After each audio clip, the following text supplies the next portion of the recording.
She bullied me for years, made a most likely to kill herself list with my name on it. 3 years later, I found out she became a mental health nurse, so I made sure her employers found out who she really was. The day I found out she was going to be a mental health nurse, I sat completely still for a long time. Not out of peace, out of disbelief. Let me back up. For 3 years of secondary school, 2 girls made my life something I'm still paying a therapist to help me process. I was 14 the first time I really understood what was happening. Not just meanness, not just drama, but something systematic. Something that had rules and patterns and a goal, which was to make me feel like I had no right to exist in any shared space. I memorized escape routes. I knew which hallways they used and when. I ate lunch in a bathroom stall after the one time I sat in the cafeteria and they dumped a drink over my head, then told everyone I'd knocked it over myself. Every Monday before PE, I faked stomach pain because they'd kick at my ankles until I bruised and then swap my gym clothes for ones 2 sizes too small. Wear them and be humiliated. Refuse and get marked absent. There was no version where I won. One of them used to sit behind me in class and press the tip of a pen into the back of my neck. Slowly, deliberately. Not hard enough to leave a mark, just hard enough to remind me she could. That no one would stop her. And then there was the prom vote. I'm not going to linger on it because even now it makes my stomach turn.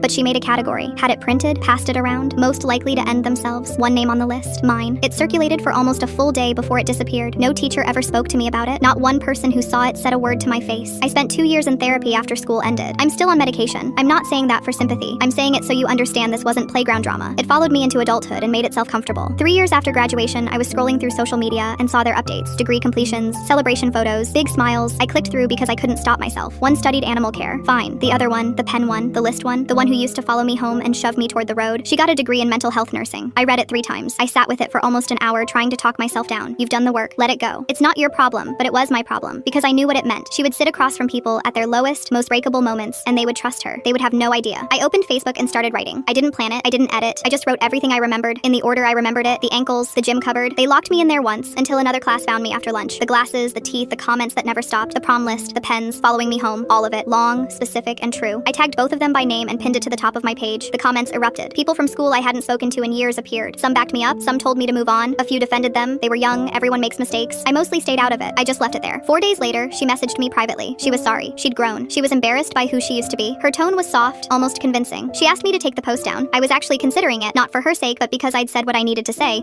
and I wasn't sure keeping it up was healing me or just anchoring me there. Then I got an email from a stranger asking if they could retain the screenshots. I said yes without hesitating. That's when I looked into it and confirmed what I already suspected. In my country, healthcare and mental health employers conduct systematic social media checks as part of hiring. Character references, essentially. Public ones. Then I found out she'd had an interview scheduled the same week she sent that apology. She didn't message me because she felt remorse. She messaged me because she needed that post gone before someone with a clipboard found it. I never replied.